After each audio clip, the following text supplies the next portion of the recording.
Ikaw ba ay binaliwala na ng taong mahal mo? At malayo pa naman kayo sa isa't isa. At palagi ka na lang nalulungkot dahil sa kakaisip sa kanya dahil sa sobrang mahal mo siya pero ikaw ay wala ng halaga sa kanya. Gusto mo ba na ikaw at ikaw lamang ang mamahalin habang buhay ng taong mahal mo? Kung gusto mo ay gawin itong ritual na ibabahagi ko sa inyo ngayon. Ito'y napaka-epektibong ritual basta magtiwala ka lang sa mga ganitong pamamaraan. Pwede ito gawin sa kahit na anong araw o oras na gusto mo. Ang gagawin mo lamang ay kunin mo ang cellphone mo at hanapin mo ang larawan niya dyan sa cellphone mo. Dapat ikaw lang mag-isa kapag gagawa ka ng ritual at dapat tahimik ang nasa paligid mo.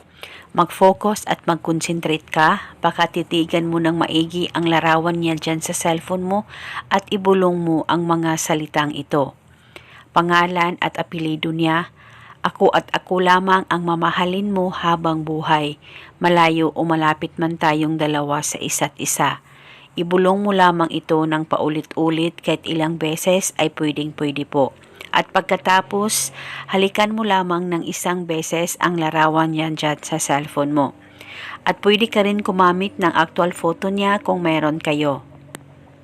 At kinabukasan, ulitin mo ang paggawa nitong ritual sa kahit na anong oras na gusto mo.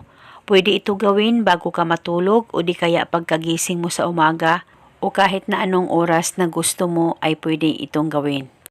At depende po sa inyo kung hanggang kailan nyo po gustong gawin ang ritual na ito at paniguradong ito ay makakatulong sa inyo kung palagi na lang kayong nagkamalabuan sa isa't isa.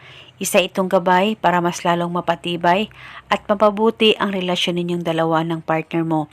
At habang buhay, magmamahalan kayong dalawa. Basta gawin ito sa mabuti at hilingin ng buong puso. At eto muna sa ngayon, maraming salamat po sa panunood. May God bless us.